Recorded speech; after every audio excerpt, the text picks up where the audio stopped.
សម្ដេចវិបុលបញ្ញាសុខអានសម្ដេចលោកបានបូជា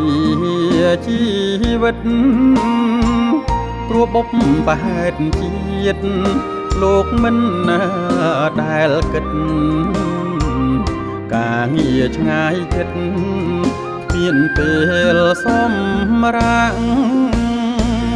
សម្ដេចសុខអានបញ្ញាធំក្រៃទាំងយប់ទាំងថ្ងៃការងារគ្មានស្រាកគ្រប់គ្រងស្ថានភាពមិនឲ្យប្រចាកទោះជាលំបាកលោកមិនដែលធ្ងន់សម្ដេចសុខអានមគ្គុទេសមុំទំក្រោមការដឹកនាំសម្ដេចដែលចូលរួមចំណែកក្នុងការផ្លាស់ប្ដូរឈរលើជំហររឹងមាំអង្ការសម្ដេចសុខអានមានគុណធម៌ពិតធ្វើការយ៉ាងស្និទ្ធជាមួយអង្គការសហប្រជាជាតិដំកើងរដ្ឋាជាតិខ្មែរខេមរាតគទីសង្ក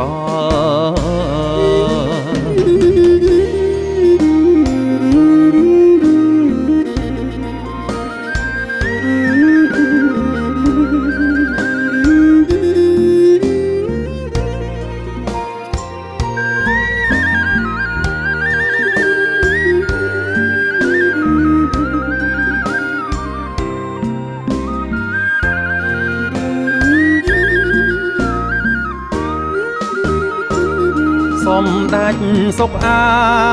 នប្រាជ្ញាឆ្លៀងវៃ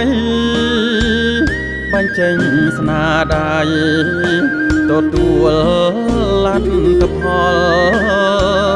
ជាតិអន្តរជាតិកត់ត្រាដំកល់សម្ដេចបន្សល់ឲ្យដល់កូនចៅសម្ដេចសុខអានឃ្លាតឆ្ងាយយើងពិតតែវិញ្ញាណចិត្តហាក់នៅស្រែកហៅដងហើយប្រជាទាំងក្នុង